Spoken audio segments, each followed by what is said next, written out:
నమస్తే, welcome to special focus. ప్రస్తుతం అక్కడ సూర్యుడి మొహం చూడాలంటే సాధ్యం కాదు. ఉదయం 10 గంటలైనా సరే దారింట వెళ్లాలంటే లైట్లు వేసుకునే వెళ్ళాలి. ఆ ప్రాంతంలో అడుగు పెట్టినంతనే కాశ్మీర్కి గాని వచ్చామా అనిపిస్తుంది. చలి అంతగా ఎముకలు కొరికేస్తుంది.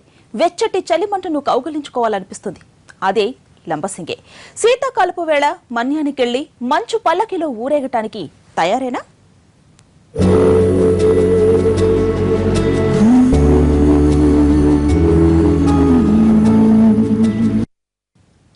శీతాకాలం వచ్చిందంటే చాలు తెలుగు రాష్ట్రాల్లోని లంబసింగి పేరు మారుమ్రోగుతుంది.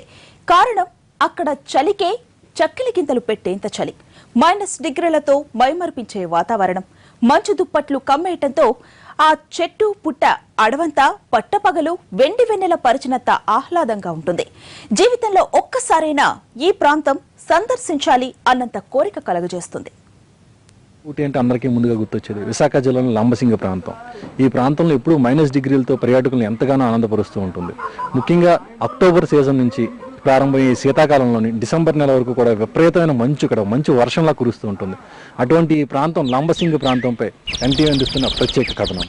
లంబసింగి ఆమని పాటలు మనసును తాకి హాయిగొలిపే సమయమిది.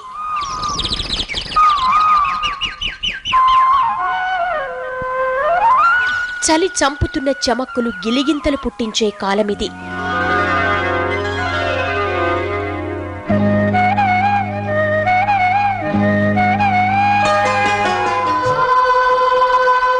ఆ కొండలు, కోనలు, పుట్టలు, చెట్టు, చేమ ప్రతి ఒక్కటి మంచు దుప్పట్ల మాటున దాగి రారమ్మని ఆహ్వానిస్తుంటే పరవశించని హృదయముండదు.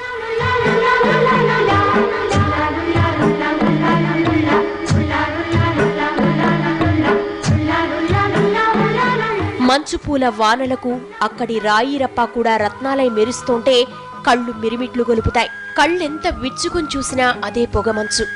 దుప్పట్లా కమ్మేసి కనిపిస్తుంటే ఆ అనుభూతి వేరుగా ఉంటుంది.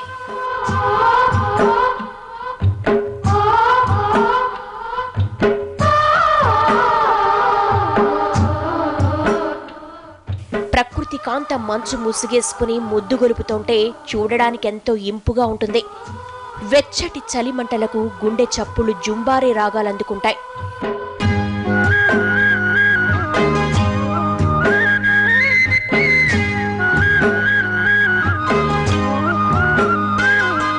ఈ సమయంలో ఆ ప్రాంతవాసులకు పట్టిన అదృష్టాన్ని చూసి కుళ్ళుకొని వాళ్ళుండరు.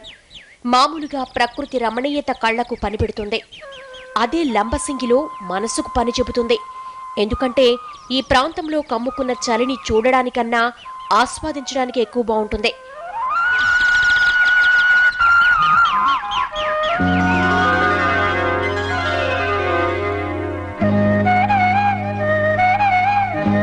తనువంతా చలి తడిమేస్తుంటే మనసంతా పరవశమవుతుంటే ఆ ఆనందమే ఆనందం. మన ఏపీలో ఉండే లంబసింగిలో ఇంత మహత్యముందా అన్న అనుమానమే అక్కర్లేదు. కళ్లకు హాయిగా కనిపించే ఈ దృశ్యాలే ఉదాహరణ. ఇక్కడ డిసెంబర్, జనవరి నెలల్లో 0 డిగ్రీలే కాదు, ఇక్కడి ఉష్ణోగ్రత అప్పుడప్పుడు -డిగ్రీలకు సైతం పడిపోతుంది.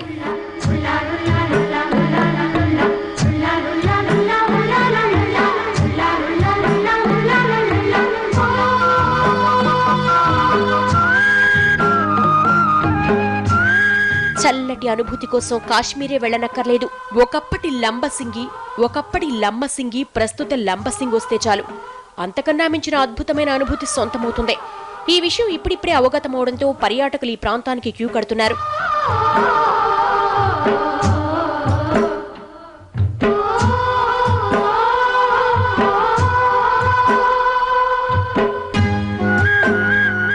లంబసింగి గిరిజనులు నివసించే ప్రాంతం. బేసిక్గా ఇక్కడ ఎప్పుడూ 10 డిగ్రీల ఉష్ణోగ్రత ఉంటుంది. ఏ కాలంలో వచ్చినా ఇక్కడ ప్రకృతి రమణీయత ఆస్వాదించడానికి ఎంతో బాగుంటుంది. మరి డిసెంబర్, జనవరి మాసాల్లో అయితే మనసు పరవళ్లు తొక్కేంత వాతావరణం అనుభవంలోకి వస్తుంది ఇక్కడ.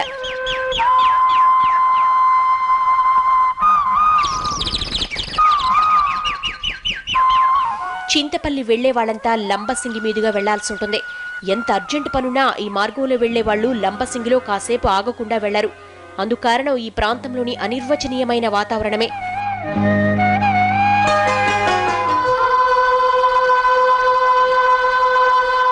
సముద్ర మట్టానికి 3000 అడుగుల ఎత్తులో ఉంటుంది లంబసింగి. విశాఖ ఏజెన్సీలో మరే ప్రాంతం ఇంత ఎత్తున లేకపోవడంతో ఇక్కడ ఇంతటి శీతల వాతావరణం కనిపిస్తుంది.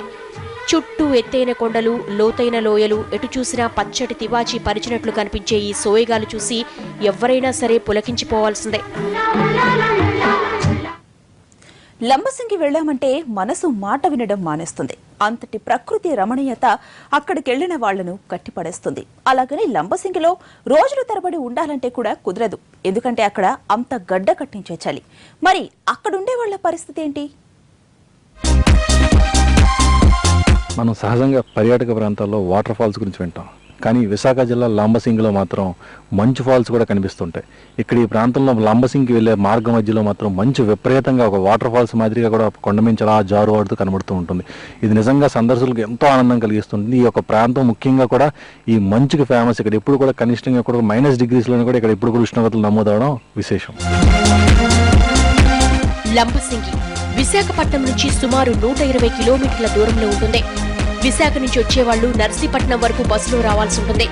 అక్కడి నుంచి బస్సులో గాని, ప్రైవేటు వాహనాలు సమకూర్చుకుని గాని లంబసింగి వెళ్లవలసి ఉంటుంది. నిత్యం అక్కడికి వెళ్లేందుకు నర్సీపట్నం నుంచి రవాణా సౌకర్యం ఉంటుంది.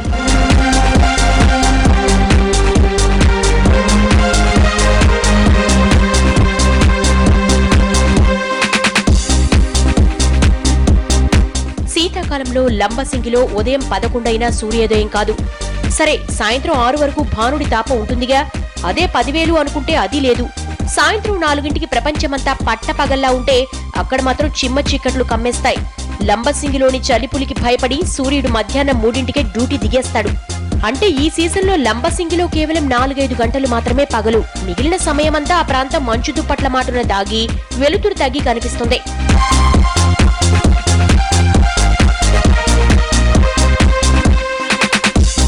లంబసింగి జనాభా 2011 లెక్కల ప్రకారం చెబితే మొత్తం 1943 మంది. వీళ్లలో పురుషుల సంఖ్య 969, స్త్రీల సంఖ్య 974. ఇంతకీ ఇక్కడ ఇళ్లెన్నున్నాయో తెలుసా? 418. మరి ఇక్కడే జీవితాంతం ఉండే ప్రజల పరిస్థితి ఏంటి? కేవలం 5 గంటలు మాత్రమే పగలుంటే వాళ్ళకెలా ఉంటుంది అన్న ప్రశ్న ఉదయించక మానదు. నిజమే, ఇది బయటకు పోల్చుకుంటే ప్రత్యేక వాతావరణమనే చెప్పాలి. ఏళ్ల తరబడి ఇదే వాతావరణంలో నివసిస్తూ ఉండడం వల్ల వీళ్ళకి అలవాటైపోయింది. మేము కింద నుంచి వచ్చేసి ఇక్కడ మా పెద్దవాళ్ళు అప్పుడెప్పుడో తీసుకొచ్చారంట. అప్పటి నుంచి ఇక్కడ ఉన్నాం. నాకు మా చిన్నప్పటి నుంచి స్కూల్కి అది వెళ్ళినందుకు ఇంకా ఎక్కువ ఉండేదండి అప్పుడు. ఇంకా అయితే ఈ టీవీ మీడియా వచ్చిన తర్వాత అలాగే దీని గురించి తెలిసింది. కానీ అప్పుడు మీ ఊర్లో ఎలాగ ఉంటున్నారో అని అడిగేవారు. మేము ఎక్కడ కిందకి వెళ్తే ఆ చుట్టాలు వచ్చినా మీ ఊర్లో రగ్గులు అలాగా కొంపట్లు అవి ఉంటేనే వస్తాం అని అనేవారండి. అలాగే ఉండగా ఇప్పుడు అందరికీ తెలిసిపోయింది. ఇప్పుడు మేము కిందకి వెళ్ళినా మీ ఊర్లో మంచు ఎక్కువ ఉంటుందంట కదంటే ఉంటుందని చెప్తాం. ఇలాగా తుఫాన్ అది వచ్చినప్పుడు మాత్రం ఉండదండి. తుఫాన్ వస్తుంది అన్నప్పుడు అసలు ఏమి ఉండదు. లంబసింగిలో గిరిపుత్రులంటే అలవాటు పడిపోయారు గాని బయట నుంచి వచ్చిన వాళ్ళకి ఈ వాతావరణం వెన్నులో వణుకు పుట్టిస్తుందని చెప్పక తప్పదు. ఇళ్లలో నీళ్లు ఒక్కోసారి గడ్డకట్టుకుపోతాయి. దీంతో ఆహారం విషయంలో ఇబ్బందులు తలెత్తుతాయి. దానికి తోడు పగలు పట్టుమని 5 గంటలు కూడా ఉండకపోవడంతో పని పాట చేసుకోవడానికి కూడా సమస్యే. దీంతో రోజులో ఎక్కువ సమయం ఇంటి పట్టునే ఉండాల్సిన పరిస్థితి. ఇక్కడ వాతావరణం డిగ్రీ కూడా 0 వస్తుంది. ఒకసారి 8. నెక్స్ట్ ఇక్కడ జనాలు ఎక్కువ చలి గురించి ఇబ్బంది పడుతుంటారు. పర్యాటకులకి చూడడానికి చాలా అందంగా ఉంటుందండి. మంచు ఎక్కువ పడుతుంటది రోజు. ఉష్ణోగ్రత ప్రభావం వల్ల జీర్ణ సంబంధ వ్యాధులు తలెత్తుతాయి. ఈ వాతావరణానికి కొత్త వాళ్లు అనారోగ్యం బారిన పడే ప్రమాదం ఉంది. ఇదంతా అలవాటైందే కాబట్టి స్థానికులు ఏళ్ల తరబడి హాయిగా కాలక్షేపం చేసేస్తున్నారు. బాగా చలైతే క్యాంప్ ఫైర్ ఏర్పాటు చేసుకోవడం, వెచ్చదనాన్నిచ్చే దుస్తులు ధరించడం వంటి జాగ్రత్తలతో తమను తాము రక్షించుకుంటారు. అంతేకాదు ఏ పనైనా సూర్యుడున్నప్పుడే చూసుకుని ఇంటికి చేరుతూ ఉంటారు. లంబసింగిలోని స్థానిక ప్రజలు మనుగడ సాగించాలంటే ఇక్కడ క్యాంప్ ఫైర్ తప్పనిసరి. ఉదయం నిద్ర లేచి నుంచి రాత్రి తిరిగి పడుకునే వరకు కూడా ఈ క్యాంప్ ఫైర్ అన్న చోట ఎక్కడో ఒకటి క్యాంప్ ఫైర్ లేకపోతే మాత్రం వీళ్ళు ఇక్కడ జీవనం సాగించడం అది కష్టమైన పని. లంబసింగి మన వాళ్ళు ఇప్పుడిప్పుడే గుర్తిస్తున్నారు కానీ బ్రిటిషర్ల కాలంలో ఈ ప్రాంతానికి ఎంతో ప్రత్యేకతనిచ్చేవాళ్లు. తెల్లదొరలు శీతాకాలం విడిది కోసం ఈ ప్రాంతాన్ని ఎంపిక చేసుకునేవాళ్లు. బ్రిటిష్ కాలంలో కట్టిన పాఠశాలలు, ఆసుపత్రులే ఇందుకు సాక్ష్యం. చాలా బాగుందండి. ఎక్సలెంట్గా ఉంది. బాగా ఎక్సైట్మెంట్ చాలా బాగుంది. కాకపోతే టూరిజం లాగా వీళ్ళు ఏదైనా ఉండటానికి కాటేజెస్ లాంటిది ఏదైనా డెవలప్ చేస్తే బాగుంది నా ఉద్దేశం. చాలా బాగుందండి. ఎక్సలెంట్ ఉంది. లంబసింగి చుట్టుపక్కల 12 గిరిజన గ్రామాల్లోనూ ఇదే వాతావరణ పరిస్థితులుంటాయి. ప్రతి గురువారం లంబసింగిలో జరిగే సంత ఎంతో సందడిగా ఉంటుంది. ఈ చుట్టుపక్కల గ్రామస్తులంతా తాము పండించిన వస్తువుల్ని ఇక్కడికి తీసుకొచ్చి అమ్ముతూ ఉంటారు. వస్తు మార్పిడి సైతం చేసుకుంటారు. ఫోకస్ లో షార్ట్ బ్రేక్.